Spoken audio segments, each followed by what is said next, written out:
अल्हम्दुलिल्लाह नहमदुहु व नस्तईनुहु व नस्तगफिरुहु व नुमिनु बिही व नतवक्कलु अलैहि व नऊज़ु बिल्लाहि मिन शुरूरि अनफुसिना व मिन सय्यिआति अअमालिना मन यहदिहिल्लाहु फला मुज़िल्ल लहु व मन युज़्लिल्हु फला हादिय लहु अशहदु अल्ला इलाहा इल्लल्लाह वहदहु ला शरीका लहु व अशहदु अन्न मुहम्मदन अब्दुहु व रसूलुहु अल्लाहुम्मा सल्लि अला मुहम्मदिन व अला आलि मुहम्मद कमा सल्लैता अला इब्राहीम व अला आलि इब्राहीम इन्नका हमीदुम मजीद। अल्लाहुम्मा बारिक अला मुहम्मदिन व अला आलि मुहम्मद कमा बारकता अला इब्राहीम व अला आलि इब्राहीम इन्नका हमीदुम मजीद। अम्मा बादु फ़इन्न ख़ैरल हदीस किताबुल्लाह व ख़ैरल हदी हदी मुहम्मदिन सल्लल्लाहु अलैहि वसल्लम व शर्रल उमूरि मुहदसातुहा व कुल्लु मुहदसतिन बिदअह वकुल्ल बिदअतिन ज़लाला वकुल्ल ज़लालतिन फिन्नार।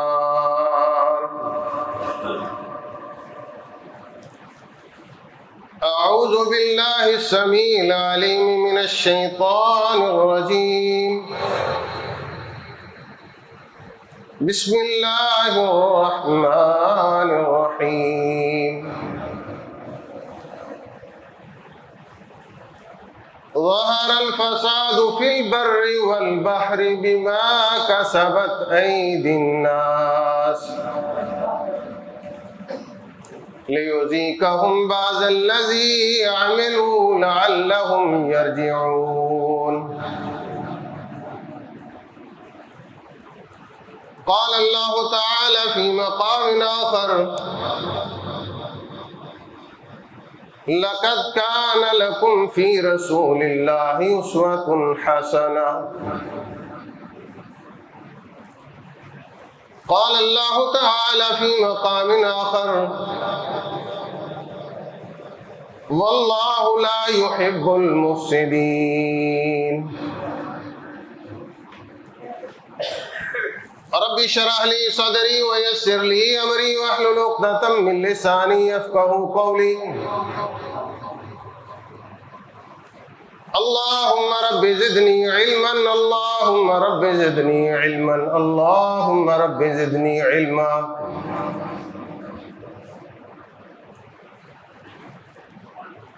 हर किस्म की हम्दो सना, बड़ाई किबरियाई माल के अर्ज़ो समा के लिए अनगिनत बेशुमार लातादाद दरूद व सलाम इमामुल अंबिया सैयदुल कौनैन प्यारे पैगंबर मुहम्मदुर रसूलुल्लाह सल्लल्लाहु अलैहि वसहबिहि वसल्लम की ज़ाते गरामी के ऊपर।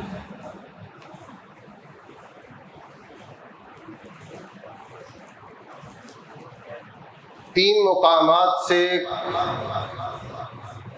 कुरान मजीद आपके सामने तलावत किया है। कोशिश करूंगा इस मुख्तसर से बयान में इन तीन मुकामात से हम रहनुमाई लें कि हमारे रब ने जिस मुआशरे में हम बस रहे हैं उस मुआशरे को खूबसूरत बनाकर और खूबसूरती में उस मुआशरे में जीने का कैसे तरीका बताया।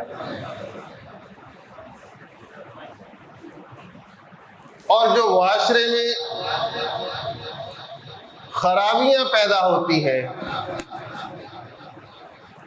हमारी मुआशरती जिंदगी में इंतशार और इफ्तराक का माहौल बनता है, उसका तदारुक अल्लाह और उसके रसूल ने हमें क्या बताया?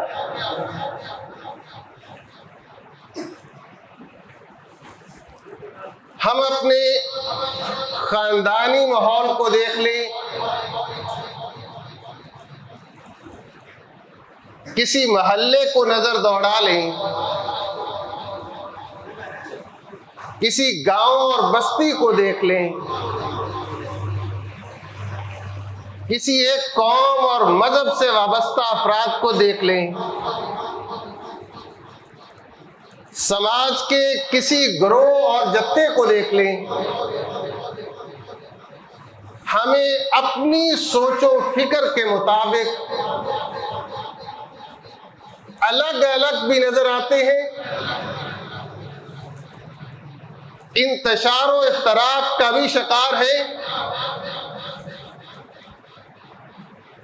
बैसियत मुस्लिम इस इस्लामी जमहूरिया पाकिस्तान के एक मुसलमान शहरी के नाते मुझे और आपको सोचना है कि क्या ये मुआशरा खूबसूरत नहीं बन सकता? इस मुआशरे से गटर की बदबू आने की बजाय गुलाब के फूलों की महक नहीं आ सकती? क्या इस मुआशरे और माहौल से मुताफन और तंगज़दा सोचो फिक्र की बजाय चंबेली के खुशबुओं की महक हर तरफ हमारे नाक से गुजरकर दिमाग में नहीं उतर सकती? क्या हमारे हिस्से में बदबूदार मुआशरा, मुताफन मुआशरा अपने अपने मकासद और एजेंडे के मुताबिक नौजवान नस्ल को राह रास्त अपने मफाद के लिए सही रास्ते से हटाकर दूसरे राहों पर गुमराहियों में डालने का रास्ता ही हमारे हिस्से में आया है कि मकासद किसी और के पूरे हो, फायदे किसी और के हो, एजेंडे किसी और के की तकमील हो, मतलब किसी और का नेशनल सतह पर और इंटरनेशनल सतह पर पाया तकमील को पहुंच रहा हो, और नौजवान और बुजुर्ग मेरे मुआशरे का इस्तेमाल हो रहा हो। मेरे मुआशरे के नौजवान को वो रास्ता देना है, वो राह और सिम्मत देनी है, उस डगर पे लाना है। एक कौम के बड़े ने भी, एक खानदान के बड़े ने भी, एक बस्ती और शहर के बड़े ने भी, एक सूबे और मुल्क के बड़े ने भी, एक एक इदारे के बड़े ने भी। क्यों? ये नौजवान हमारा मुस्तकबिल है। ये आज का बच्चा, कल को इस बच्चे के हाथ में इस मुल्क की भाग दौड़ होगी और हमारी हड्डियां कब्रों में मट्टी बन चुकी होगी। अगर आज हमने अपनी नस्ल को वो माहौल, वो मजाज, वो तालीम, वो अच्छा मुआशरा, वो अच्छी फिक्र, वो प्यारे पैगंबर का तरीका, वो प्यारे पैगंबर की तालीमात उससे आशना न किया तो हमें कब्रों में पड़े हुए राहत नहीं मिलेगी। वहां वो पकड़ होगी, वो सख्तियां होगी जो हमारे एक चक्कर जहन्नम के लगाने के बाद दुनिया की सारी राहतें भुला छोड़ेंगी। यही इन आयात में कहा गया कि दुनिया का जो फसाद खुश्की तरी में नजर आ रहा है तुम्हारे अपने हाथों की कमाई है। यही इन आयत में कहा गया कि एक नमूना और मॉडल और आइडियल आपको दे दिया है और वो मोहम्मद और रसूलुल्लाह की जिंदगी है। उसको फॉलो क्यों नहीं करते?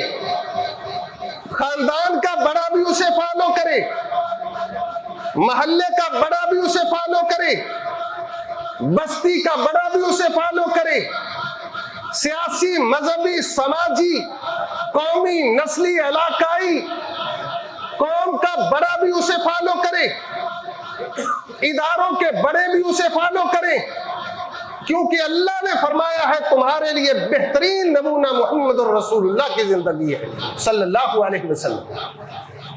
अगर हम उसे फॉलो करेंगे तो मक्का वाले आपस में दस्तों गिरेबां नहीं थे, मक्का वाले खून के प्यासे नहीं थे, मक्का वालों में एक दफा कौमों में कत्ल हो जाता तो सदियां नहीं चलता था। क्या वो एक दूसरे के गिरफ्तारों में हाथ डालकर अपने मकसद के एजेंडे की तकमील नहीं करते थे? लेकिन फिर एक शख्स अल्लाह ने भेजा, एक वजूद को अल्लाह ने मबूस फरमाया, उम्मत पर एहसान फरमाया, इस एहसानियत पर इनाम किया कि मोहम्मद रसूलुल्लाह को मबूस फरमाकर उस बेराह रवि का शिकार कौम को ऐसे रास पर लाए तो फिर वो उम्मत की इस इंसानियत की रहबरो रहनुमा बन गई, चोर मुहाफिज बन गए, इज्जतें लूटने वाले बच्चियों के सरों पे हाथ रख के उनकी इज्जतों के मुहाफिज बन गए, गरीबों का माल लूटने वाले उनका ख्याल रखने वाले उनके हमदर्द बन गए और उनका आसरा बन गए, उनका सहारा बन गए। प्यारे पैगंबर मोहम्मद रसूलुल्लाह सल्लल्लाहु अलैहि वसल्लम ने ऐसा मुआशरा दिया है। इस मुआशरे में इंसान भी बसते हैं, हैवान भी बसते हैं। अब एक इंसानों का मुआशरा है और एक हैवानों का मुआशरा है। हैवान के पास तो अकल नहीं है, शऊर नहीं है, इंसान को फौकियत दी है उसे अकल देकर, शऊर देकर। अगर एक इंसान भी जानवरों वाली हरकत करे तो उसे कुरान कहता है उलाइका कलानाम बल हुम अज़ल, ये तो चौपाया है, जानवर है, बल्कि उससे भी गया गुजरा है। अकल दी है, सोच दी है, शऊर दिया है। अगर इसके पास वो अकल और शऊर है ही नहीं। मक्के वाले काफरों ने क्या कहा था? दुश्मनी थी, मुखालफत थी, कबूल नहीं करते थे, लेकिन रात को छुप छुप कर कुरान क्यों सुनते थे?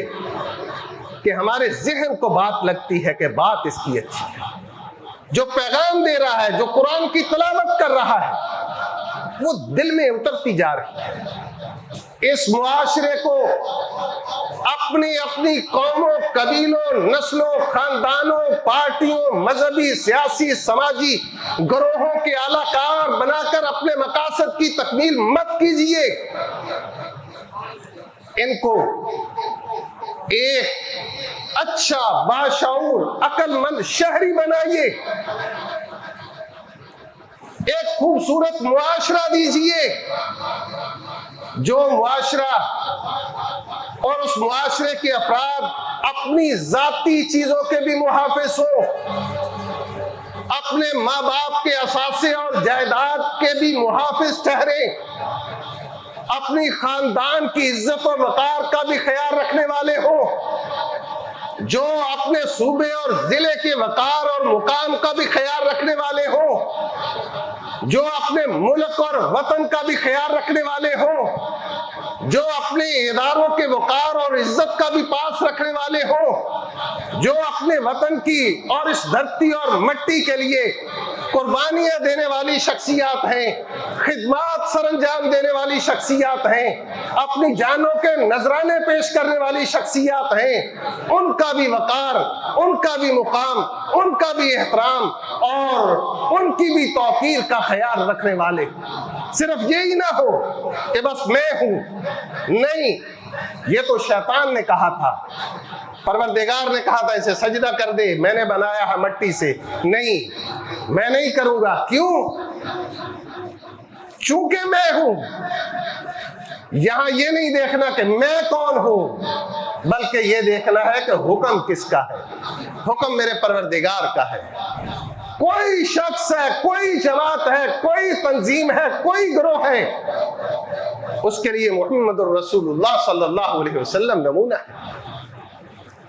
और अपने वतन को, अपने मुल्क को, अपने खित्ते को, अपने कानून को इस तरह वो प्यार करे कि ये धरती है तो मैं हूं, ये वतन है तो मैं हूं। मैंने अगर नेशनल और इंटरनेशनल आलाकार बनकर उनके मकासद की तकमील करके अपने घर को आग लगा दी, अपने घर को जला दिया, अपने घर की तोड़ फोड़ कर दी, अपने घर को नुकसान पहुंचा दिया, तो फिर मैं अक्लमंद तो नहीं, बाशऊर तो नहीं, समझदार तो नहीं, तालीम याफ्ता तो नहीं। मुझे तालीम ये सिखाती है, मुझे मेरी अकल क्या ये सिखाती है, मेरा इल्म ये सिखाता है मैं दूसरे को घर को आग जला दूं, कुर्बानियां देने वालों की यादगार को खत्म कर दूं। मुझे गुस्सा आ गया है, मुझे किसी चीज पर तलखी आ गई है, तो प्यारे पैगंबर से रहनुमाई लीजिए ना। मेरी फिक्र के खिलाफ कोई बात हो गई है तो मैंने इसे कैसे करना है। अब खूबसूरत मुआशरा प्यारे पैगंबर मुहम्मदुर रसूलुल्लाह का इरशाद गरामी है। हर मुसलमान को यह हुक्म है कि वो अमर बिल मारूफ, अच्छी बात का हुक्म दे, बुरी बात से रोके। आका फरमाते हैं अगर ये मुआशरा और इसके बासी अमर बिल मारूफ नहीं करेंगे, नहीं अनिल मुनकर का फरीजा सरंजाम नहीं देंगे, तो आका फरमाते हैं मैं इन पर अजाब मुसल्लत करूंगा।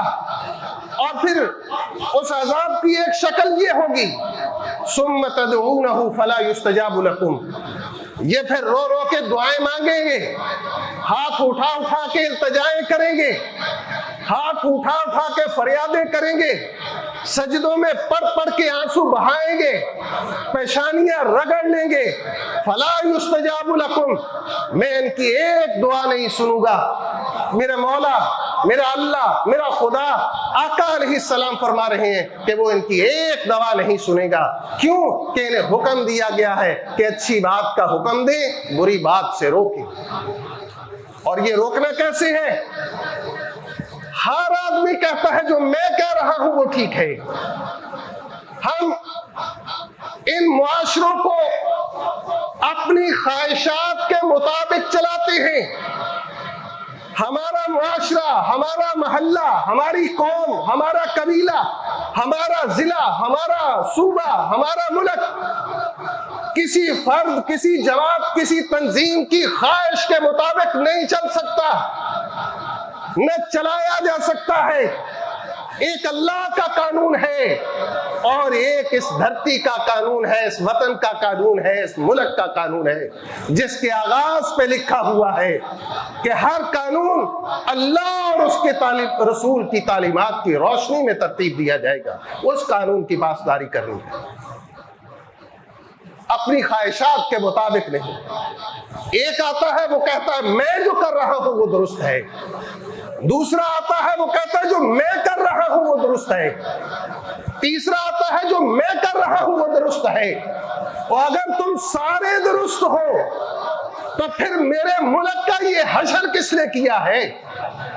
अगर तुम सारे दुरुस्त हो तो गरीब के मुंह से रोटी का निवाला किसने खींचा है?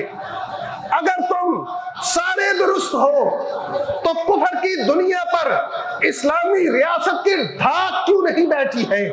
जब तुम दूसरों के आलाकार बनकर अपने जाती मकासद और मफादात की खातर एक दूसरे की पगड़ियां उछालोगे, दस्तों गिरबान होगे, तो तुम्हारे अपनी जात का भी वो मुकाम नहीं रहेगा, तुम्हारी धरती और वतन का भी वो मुकाम नहीं रहेगा।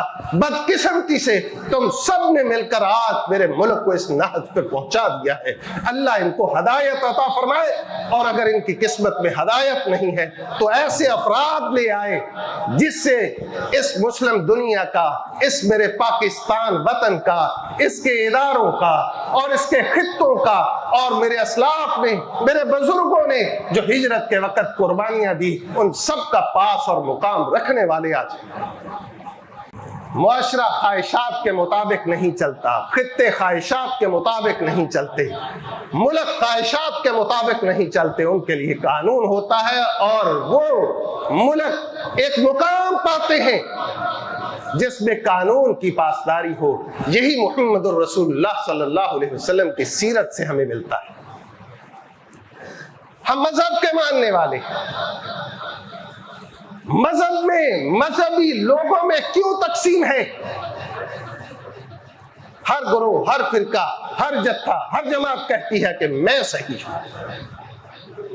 कौमों में ग्रोह बंदियां, एक कहता है मेरी कौम का कद ये है, दूसरा कहता है मेरी कौम का कद ये है, तीसरा कहता है मेरी कौम का कद बुलंद है। मजहब में भी तकसीम, कौमों में भी तकसीम, आइली खानदानी मामलात में भी तकसीम। मैं बड़े खानदान का, मेरा अपने खानदान में ये स्टेटस है। और भाई इंसान है क्या, कहां से आया, किस पानी से बना, तेरा मुकाम और हैसियत है क्या?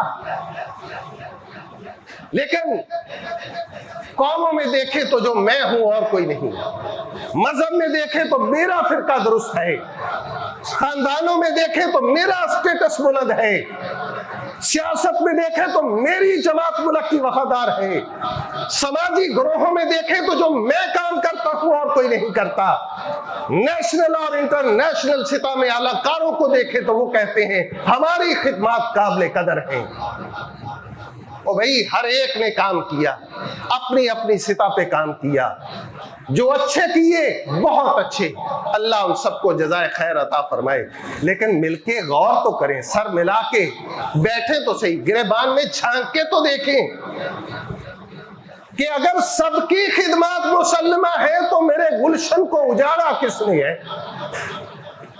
मेरे गुलशन को आग किसने लगाई है, मेरे गुलशन को बर्बाद किसने किया है, मेरे गुलशन को उस जगह पर कौन लेके आया है जहां मेरे बुजुर्ग हिजरत करके मुश्किलों, कुल्फतों, मुसीबतों से गुजरते हुए पाकिस्तान की सरजमीन पर जब कदम रखा था तो एक बड़ा हौसले वाला सांस लिया था।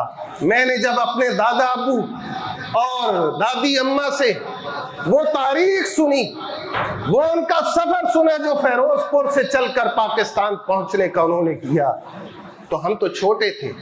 अक्सर दादा अबू और दादी अम्मा वो मुझे सुनाया करते थे हम भाइयों को, लेकिन छोटी उम्र में भी उनकी वो स्टोरी, उनका वो सफर, उनकी वो कुर्बानी जो उन्होंने पेश की, उनके रफ़ाक़ा ने पेश की, पाकिस्तान में आने वाले सारे मुहाजिरीन ने पेश की, वो सुनते हुए उस छोटी उम्र में भी हमारी आंखें भीग जाया करती थी, आंखों से आंसू निकल पड़ते थे।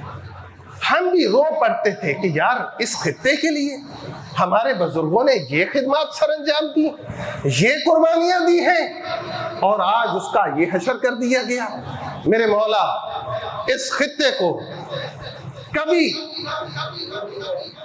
गहन ना लगने देना, मेरे मौला इसे शादो आबाद रखना, इसे मुस्तहकम और मजबूत रखना, इसे तवाना और ताकतवर रखना, मेरे इस खित्ते का सर बुलंद रखना, इसकी अजमत और इसके वकार में दिन दुगनी और रात चौगनी तरक्की अता करना, और जो इसकी तरक्की, इसकी रिफत, इसके वकार और इसके शान के मुनाफी किरदार अदा करते हैं, परवरदिगार उन्हें तनस्सली का शिकार इस तरह कर देना कि दुनिया उन्हें निशाना इबरत समझे।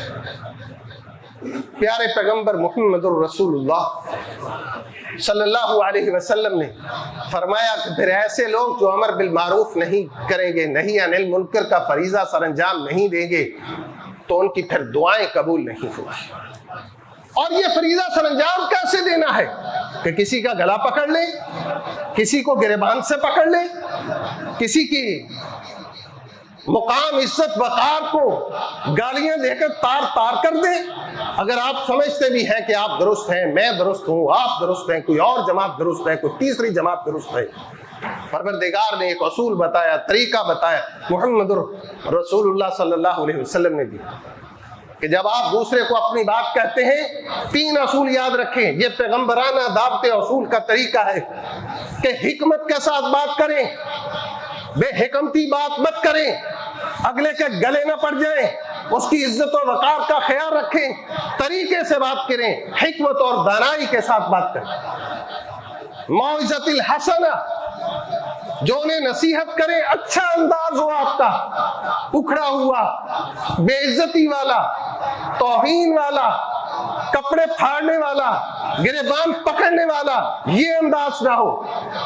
उसलूब आपका खूबसूरत होना चाहिए। हिकमत से बात करें, अच्छे अंदाज से बात करें, और अगर बात होते होते तलखी पे पहुंच गई, वजादिलहुम बिल्लती हिया अहसन, बात तलखी पे चलेगी, एक बंदा आपकी बात नहीं मान रहा, दूसरा दूसरे की मान नहीं रहा, एक जमात दूसरे की नहीं मान रही, दूसरी तीसरे की नहीं मान रही, हर बंदा कहता है मैं दुरुस्त हूँ, मैं सही हूँ, मैंने जो खिदमत सरंजाम दिया है इस मस्जिद के लिए, इस तंजीम के लिए, इस जमात के लिए, किसी और की नहीं है। वजादिलहुम बिल्लती हिया अहसन, ये तालीम दी गई एक मुसलमान को कि तुम्हारा जिदाल, तुम्हारी तलखी, तुम्हारा उलझाव वो भी अच्छा, खूबसूरत और अहसन होना चाहिए। मुबालगे के सीगे के साथ बात की गई है, ये नहीं कि सिर्फ अच्छा हो। वजादिलहुम बिल्लती हिया अहसन, जिदाल भी तुम्हारा बहुत अच्छा होना चाहिए, बहुत अच्छा होना चाहिए। क्या हमारे जिदाल, हमारी तलखियां, हमारे उलझाव, इसमें कोई अच्छापन नजर आता है? एक दूसरे की माँ बहन एक कर देता है, दूसरा तीसरे की माँ बहन एक कर देता है, और तीसरा चौथे की एक कर देता है। और हम हैं कि वो बांदर बांदरी वालों की तरफ तमाशा देखने के लिए कोई एक के साथ निकल जाते हैं, कोई दूसरे के साथ निकल जाते हैं, कोई तीसरे के साथ निकल जाते हैं। मैं आज के खुतबा जुमा में ये दरखास्त कर रहा हूं, हमें किसी के साथ खड़े होने की जरूरत नहीं है। हमें खड़े होना है तो अपने वतन के साथ खड़े होना है, अपने मुल्क के साथ खड़े होना है, अपनी मिट्टी के साथ खड़े होना है, अपनी धरती के साथ खड़े होना है, और इसकी खूबसूरती के लिए, इसे खुशबूदार और मुअत्तर करने के लिए किरदार अदा करने वालों के साथ खड़ा हो। वो जो भी आए, मजहब के मानने वाले हैं तो उन्हें कह दिया कुरान और हदीस के दायरे में रहिए, असूल दे दिया कि तरक्तु फीकुम अमरैन लन तजिल्लु मा तमस्सक्तुम बिहिमा किताबुल्लाह व सुन्नत रसूलिही। गुमराही पे चले जाओगे, कुरान और सुन्नत को मजबूती से थामे रहना। और फिर बता दिया कि मजहब की पैरवी में, अपने ग्रोहों की पैरवी में, अपने फिरकों की पैरवी में गुलाम में न चले जाना, और पैगंबराना दावत असलूब को अपनाना, और जो भी कलमा गो है वातसिमू बिहब्लिल्लाहि जमीअन वला तफर्रकू, ग्रोहों में न बंटना, आपस में इत्तफाक व इत्तेहाद की फजा को मजबूत करना। अपनी पार्टियों को नहीं, अपनी जमातों को नहीं, अपने फिरकों को नहीं, अपनी कौमों को नहीं, अपने नस्लों को नहीं, अपने खानदानों को नहीं, उम्मत को एक जगह पर मुस्तहकम और मजबूत करना। अपने जाती मफादात दाव लगता है उसे लग जाए, नुकसान होता है हो जाए, उम्मत के, मुल्क के, वतन के इज्तिमाई काज को ठेस नहीं पहुंचनी चाहिए। और फिर हम प्यारे पैगंबर अलैहिस्सलाम ने फरमाया, जो मैंने आपसे आगाज में अर्ज किया कि मुआशरों का इंतशार, मुआशरती इंतशार में असबियत का बड़ा अमल दखल है। आका ने फरमाया लैसा मिन्ना मन दआ अला असबियतिन, उसका हमारे साथ कोई ताल्लुक नहीं है जो असबियत की तरफ बुलाए, और उसका भी किसी फर्द का हमारे साथ कोई ताल्लुक नहीं है। लैसा मिन्ना मन कातला अला असबियतिन, जो असबियत की बुना पर मार दिया गया, और उस शख्स का भी हमारे साथ आका ने फरमाया कोई ताल्लुक नहीं है। लैसा मिन्ना मन माता अला असबियतिन, जो असबियत पर मार दिया गया, खुद मर गया या किसी ने मार दिया। और ये असबियत रंग की भी है, वो गोरे हैं ये काले हैं, नस्लों की भी है असबियत, वतन की भी है, फला फला मुल्क का है, फला फला मुल्क का है, कौमों में भी असबियत है, सियासी पार्टियों में भी असबियत है, मजहबी पार्टियों में भी असबियत है, खानदानों में भी असबियत है। लेकिन इस्लाम क्या कहता है कि तुम मुसलमान मुसलमान भाई हो। हमारी पहली शनाख्त क्या है कि हम आदम की औलाद हैं, सब बराबर हैं। दूसरा, हमें इंसानियत की तकरीम सिखाई गई है। किसी मजहब से है, किसी रंग से है, किसी नस्ल से है, किसी खित्ते से है, इंसान है तो उसकी तकरीम करनी है। और तीसरा, हमें सबक दिया गया कि जो मुसलमान है वो तुम्हारे भाई हैं, उसका दर्द, अपना दर्द महसूस करो। ऐसे नहीं अपनी पार्टी का, अपनी जमात का, अपने फिरके का, अपने ग्रोह का, अपनी खानदान का, अपनी नस्ल का तो तुम्हें बड़ा दर्द हो, और दूसरे को तुम यूं ही समझ कर फेंक दो कि चूंकि इसका मेरे साथ कोई ताल्लुक नहीं है किसी भी एंगल से, तो लिहाजा मैं इसका हमदर्द नहीं बन सकता। इस्लाम नहीं हमें कहती, ये हमारी पार्टी कह सकती है, हमारा ग्रोह कह सकता है, हमारा फिरका कह सकता है, हमारी कौम कह सकती है, हमारी नस्ल कह सकती है, लेकिन जो कयामत तक के लिए दीन आया है, इस्लाम आया है, जिसको उसवा और नमूना बना के भेजा है, उस रसूल की ये तालीमात नहीं है। और ऐसे ही फिर इन सारी चीजों को की तनफीज के लिए, इनको एक मुकाम और मर्तबे तक इन सारी चीजों को लेके जाने के लिए कोई ऐसा शख्स होना चाहिए, कोई ऐसा फर्द होना चाहिए जो सिर्फ अपने छोटे खित्ते के लिए, अपनी छोटी जमात के लिए, अपने छोटी तंजीम के लिए सिर्फ न सोचता। उसकी सोच एक आलमगीर सोच, बड़ी सोच, इज्तिमाइयत पे सोचने वाला। उसकी मैं एक दो मिसालें देकर अपनी बात को खत्म करता हूं। प्यारे पैगंबर मुहम्मदुर रसूलुल्लाह सल्लल्लाहु अलैहि वसल्लम के एक दो वाकयात आपके सामने पेश करता हूं कि हमने जितने भी रहनुमा देखे, जितने भी बड़े देखे, जितने भी लीडर देखे, खां उनका ताल्लुक मजहब से हो या सियासत से, उनका ताल्लुक किसी समाजी गिरोह से हो या किसी कौमी गिरोह से, सिर्फ अपने दायरे में सोचते हैं, अपने दायरे नहीं। मुहम्मदुर रसूलुल्लाह सल्लल्लाहु अलैहि वसल्लम, एक तनाजा खड़ा हो गया मक्का में, बैतुल्लाह बन रहा था, तामीर हो रही, हजर अस्वद की तनसीब होनी। एक सरदार कहता ये शरफ मुझे मिलना चाहिए कि मैं इसे उठाकर हजर अस्वद वाली जगह पर इसे नस्ब कर सकूं। दूसरे सरदार का ख्याल है नहीं, ये शरफ मुझे मिलना चाहिए। और जिस तरह हमारे ये लोग तख्तियां लगाने पर झगड़ते हैं कि ये मेरी तख्ती, ये मेरा काम, ये मेरा काम, ये नहीं कि मैंने मुल्क के लिए क्या खिदमत सरंजाम दी, वैसे ही वो मक्के वाले सरदार भी कि ये शरफ मुझे मिले, ये शरफ मुझे मिले, ये शरफ मुझे मिले।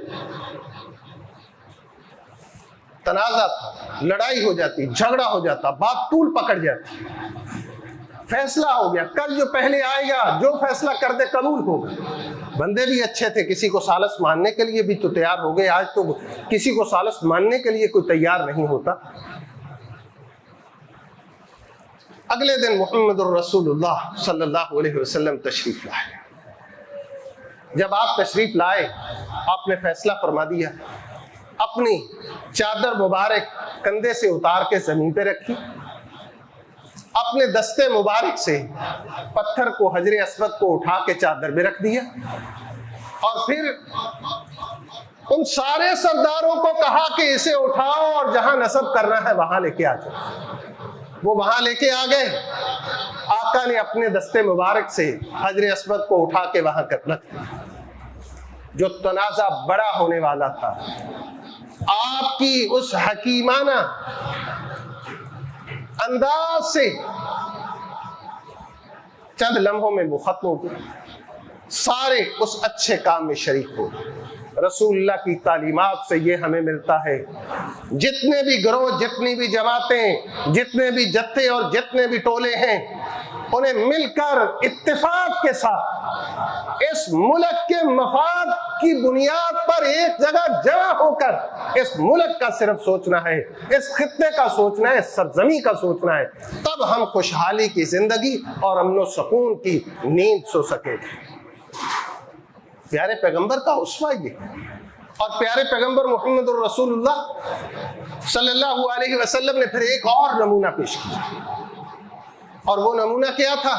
हजरत आयशा रज़ी अल्लाह बैठी है, फरमाया आयशा दिल करता है एक दो तीन काम करने को, करता नहीं हो। मक्के वाले कुरैशी ये क्या कहेंगे, हमारे बड़ों के सारे निशान खत्म कर रहा है। सियासतदानों को, मुल्क की बागडोर संभालने वालों को, अपनी तंजीमों और जमातों के बड़ों को, अपने खित्तों के अकाबरीन को इस बात को ज़हन में रखना चाहिए कि किसी गिरोह और जत्थे से कोई ताल्लुक रखता है, उसे दूसरे की इज्जत और वकार का ख्याल रखना चाहिए। प्यारे पैगंबर मोहम्मद रसूलुल्लाह सल्लल्लाहु अलैहि वसल्लम ने कहा दिल करता है ये काम करने का, कि हतीम की जगह आपने देखा बैतुल्ला के साथ एक छोटी छोटी दीवार है। असलन वो बैतुल्ला की अंदरूनी जगह थी। कुरैशियों ने जब तामीर किया, उनके पास इतने पैसे नहीं थे, उन्होंने फिर उसे छोटा कर दिया। वो असलन बैतुल्ला का अंदरूनी हिस्सा। आपने फरमाया दिल करता है इसे मैं साथ मिला दूं और इब्राहिमी बुनियादों पर इसे कर दूं। दूसरा दिल करता है कि इसके दो दरवाजे कर दूं।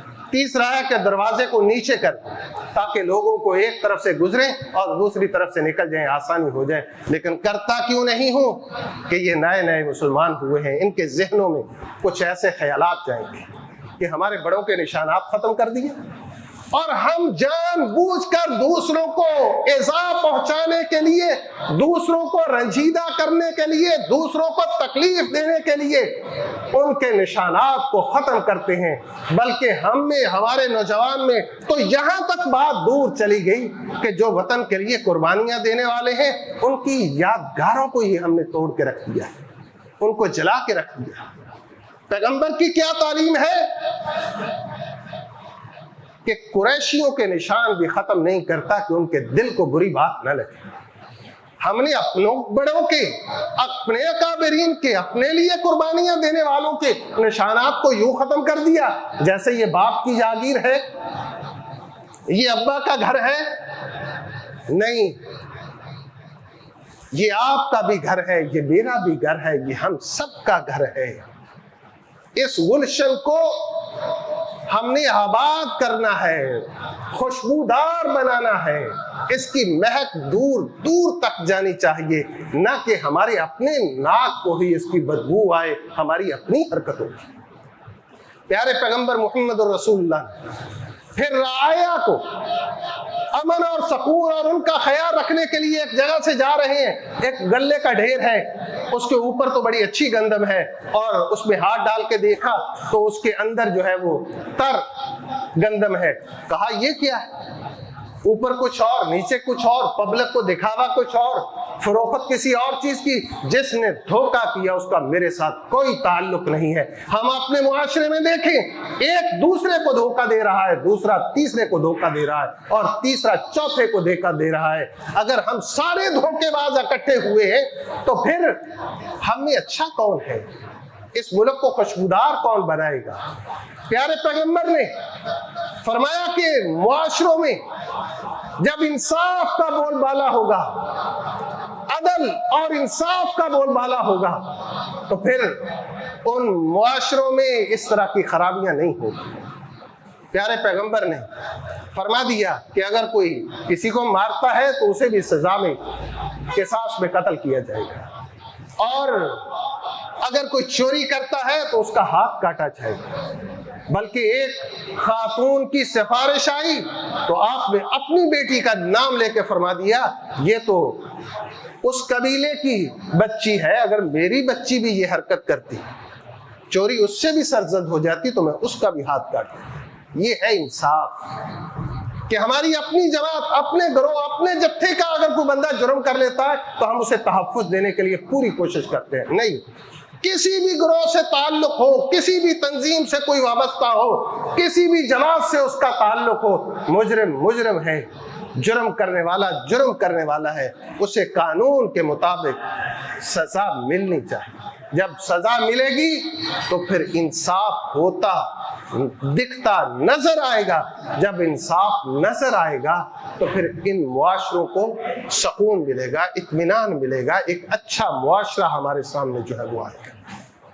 तो मैं इन्हीं बातों पर इक्तफा करता हुआ अपनी बात को खत्म करता हूं कि मेरे मौला हमारे इन मुआशरों को खूबसूरत बना दे, इनके लिए अच्छा किरदार अदा करने वालों को वो कुव्वत और हिम्मत अता फरमा दे कि इन्हें खूबसूरत बना सके, पुरअमन बना सके, इन मुआशरों, इन खित्तों और इस वतन को मुस्तहकम और मजबूत बना सके, इस धरती को खुशहाल बना सके, इस धरती का वकार बढ़ा सके, इस धरती की इज्जत बढ़ा सके।